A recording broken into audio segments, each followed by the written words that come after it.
అందరికీ నమస్తే. Hyderabad effect AP elections మీద పడ్డట్టుగా చాలా క్లియర్గా కనబడుతుంది. ఎందుకంటే హైదరాబాద్ అంతా ఖాళీ అయిపోయింది. హైదరాబాద్లో ఉండే ఏపీ రాష్ట్రానికి సంబంధించిన ఓటర్లందరూ కూడా వాళ్ళంతా వెళ్ళిపోయినరు. నిజానికి వాళ్ళకు తెలంగాణలో ఓటు ఉంది, ఏపీలో ఓటు ఉంది. కానీ ఏపీలో వాళ్ళకు రాజకీయాలు ఇప్పుడు ప్రభుత్వాన్ని ఎన్నుకోవడం చాలా ఇంపార్టెంట్. మొన్న 2023 డిసెంబర్లో జరిగిన తెలంగాణ ఎన్నికల్లో వాళ్ళంతా ఇక్కడ ఓటాకు వినియోగించుకున్నారు.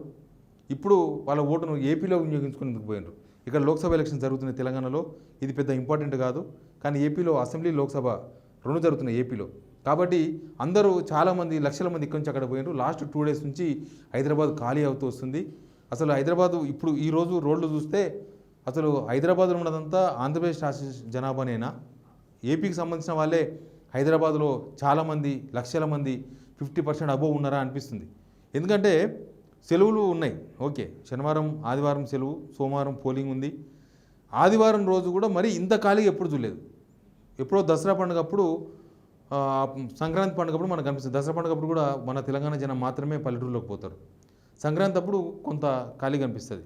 కానీ ఇప్పుడైతే అసలు రోడ్ల మీద, ముఖ్యంగా ఇటు కూకట్పల్లి, కుత్బుల్లాపూరు, ఈ ఏపీ జనం, ఏపీ ఓటర్లు ఎక్కువగా ఉండే ఏరియాలు, ఇటు మాదాపూర్ సైడు, మణికొండ వైపు చూస్తే మొత్తం రోడ్లు ఖాళీగా కనిపిస్తున్నాయి.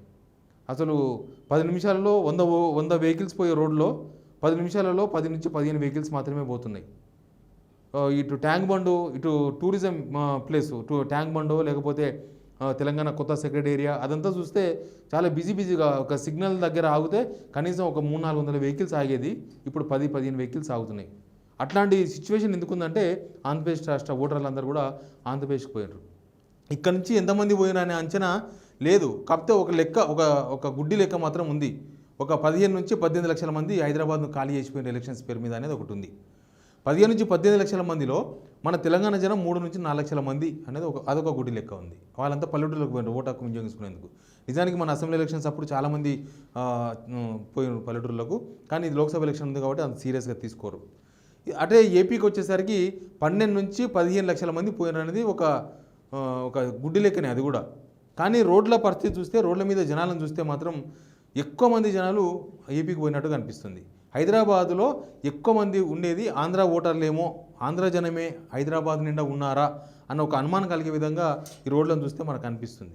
ఇక ఇప్పుడు హైదరాబాద్ ఎఫెక్ట్ ఏపీ ఎలక్షన్స్ మీద ఎట్లా పడుతుందంటే, ఈ లక్షల మంది ఏపీకి పోయి ఎవరికి ఓటేస్తారు, ఎవరికి ఓటేసే అవకాశం ఉంది? వీళ్ళంతా జగన్ మద్దతుదారులా, లేకపోతే కూటమి చంద్రబాబు నాయుడు, లేకపోతే పవన్ కళ్యాణో, లేకపోతే బీజేపీకి సంబంధించిన మద్దతుదారులా? అక్కడ క్యాస్ట్ పాలిటిక్స్ ఎక్కువ జరుగుతూ ఉంటాయి. కులాల వారీగా ఓట్లు, కులాల వారీగా రాజకీయాలు, కులాల వారీగా లెక్కలు, ఇవన్నీ బాగా జరుగుతూ ఉంటాయి. ఒకటి కమ్మ, కాపు, తర్వాత మిగతా బీసీలు, ఇదంతా ఒక ఓట్ల పోలరైజేషన్ డిఫరెంట్గా ఉంటుంది. ఇప్పుడు ఇక్కడ నుంచి తెలంగాణ నుంచి, హైదరాబాద్ నుంచి ఏపీకి పోయిన ఓటర్లంతా ఎక్కువ మంది రెడ్డి సామాజిక వర్గం సంబంధించిన వాళ్ళు, కమ్మ సామాజిక వర్గం సంబంధించిన వాళ్ళు, కొన్ని బీసీ కులాలకు సంబంధించిన వాళ్ళు కూడా పోయినరు. వాళ్ళ ఓటు ఇటువైపు పోతుంది. వాళ్ళ జగన్కు ఓటేసే అవకాశాలు కనిపిస్తున్నాయా, లేకపోతే చంద్రబాబుని గెలిపించేందుకు వాళ్ళంతా ఏపీకి ఇంత సీరియస్గా పోయినరా? ఎందుకంటే వీళ్ళందరూ మన అసెంబ్లీ ఎలక్షన్స్ అప్పుడు మన దగ్గరనే ఓటేసిండ్రు, తెలంగాణలోనే ఓటేసిండ్రు వాళ్ళంతా. కానీ ఇప్పుడు ఏపీ ఎలక్షన్స్ ఇంపార్టెంట్ అనుకుని ఇక్కడ ఓటు వేయకుండా అక్కడ పోయినరు. నిజానికి దగ్గర ఉంటేనేమో ఇక్కడ పొద్దుగాల ఓటేసి సాయంత్రానికి మళ్ళీ ఏపీకి పోయి ఓటేసేవాళ్ళు. 2 ఓట్లు కూడా వినియోగించుకోవచ్చు, దొంగ ఓట్లు అంటారు వాటిని. కానీ వాళ్ళు ఇక్కడ ఓటు వదిలేసుకొని అటు పోయినరు, ఏపీకి పోయినరు. కాబట్టి అక్కడ ఏదో ఒక మార్పో, లేకపోతే ఏదో ఒక వ్యవహారం జరగబోతుంది, ఏపీలో ఏదో జరుగుతుంది అనే ఒక చర్చ తెర మీదకి వచ్చింది. వీళ్ళంతా జగన్ పథకాల లబ్ధిదారులు అయితే బహుశా కాకపోయి ఉండొచ్చేమో. ఎందుకంటే వీళ్ళంతా హైదరాబాద్లో ఉన్నారు. హైదరాబాద్లో రెంట్ హౌజో, ఓన్ హౌజో, ఇక్కడ ఉద్యోగాలు చేస్తూ, వ్యాపారాలు చేస్తూ హైదరాబాద్లో ఇన్ని రోజులు ఉన్నవాళ్ళు, ఇక్కడ ప్రభుత్వం మారిన తర్వాత వాళ్ళు ఇంకా ఇది విడిపోయిన తెలంగాణ కాదు, విడిపోయిన రాష్ట్రం కాదు అన్న భావనలో ఏపీకి సంబంధించిన ఓటర్లు వచ్చిండ్రు. ఈ టైంలో వీళ్ళందరూ ఏపీకి పోయి ఎవరిని గెలిపించడానికి పోయినారు అనేది చాలా ఇంపార్టెంట్ క్వశ్చన్ ఒకటి రేజ్ అవుతుంది. వీళ్ళంతా జగన్ పథకాల లబ్ధిదారులు కాకపోయినా మళ్ళొకసారి జగన్ గెలిపిద్దాం అనుకుంటున్నారా? ఎందుకంటే కమ్మ సామాజిక వర్గం సంబంధించిన వాళ్ళైతే 100% జగన్కు ఓటయ్యారు. వాళ్ళంతా జగన్కు యాంటీగా ఓటేస్తారు. అమరావతి రాజధాని, లేకపోతే అక్కడ జరిగిన ధర్నాలు, నిరసనలు, ఇవన్నీ వాళ్ళ మీద ఎఫెక్ట్ ఉంటాయి. ప్లస్ వీళ్ళంతా ఏపీలో చంద్రబాబు వస్తే ఇక్కడ సేఫ్గా ఉండొచ్చు, హైదరాబాద్లో సేఫ్ ఉండొచ్చు, మనం ఏపీలో కూడా సేఫ్గా ఉండొచ్చు అనుకునే సామాజిక వర్గం కమ్మ సామాజిక వర్గం. కాబట్టి ఆ ఓట్లు ఇటు అటు ఎటైనా కూడా చంద్రబాబు నాయుడుకు లేకపోతే కూటమికి పడే అవకాశాలు కనిపిస్తున్నాయి. మిగతా రెడ్డిలు, ఆంధ్ర రెడ్డిలు, రాయలసీమ రెడ్డిలు, కోస్తా రెడ్డిలు, లేకపోతే కాపులు, కాపు సామాజికం సంబంధించిన వాళ్ళు, లేకపోతే వివిధ బీసీ సామాజిక వర్గం సంబంధించిన వర్గాలు, వీళ్ళు జగన్ పట్ల సింపతితో ఉన్నారా? వీళ్ళంతా జగన్కి ఓటేసేందుకే ఇక్కడ నుంచి పోటెత్తినరా? హైదరాబాద్ నుంచి పోటెత్తిన జనం దేనికోసం?